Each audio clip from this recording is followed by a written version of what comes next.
Kanina nga pong alas 12 ng hating gabi ay naglandfall itong si Typhoon Tino dito sa Silago, Southern Leyte. So ito nga po yung kanyang radar animation. Mapapakita po dito yung pagdaan ng mismong sentro nitong bagyo o typhoon na si Tino dito nga po sa lugar ng Silago. Kaninang alas 12 po yan o 12 a.m. So sa kasalukuyan, ito po ay nasa or binabaybay na po nito ang ilang pang lugar ng Kabisayaan. As of our 1 a.m. na analysis, ang sentro ng bagyong si Typhoon Tino ay nasa vicinity ng Haplag, Leyte, Taglay pa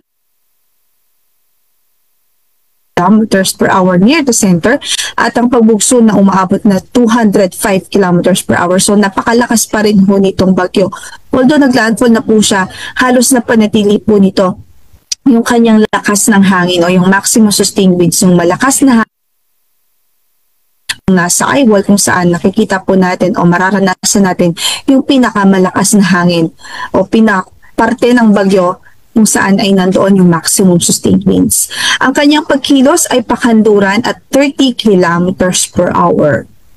So sa kasalukuyan ay yun nga po, nararanasan na po ito ng ating mga kababayan sa malaking bahagi ng Kabisayaan, ilang bahagi ng Mindanao at ina-expect din natin yung mga pagbugso ng hangin ay mararanasan din ho sa ilang bahagi ng Southern Luzon.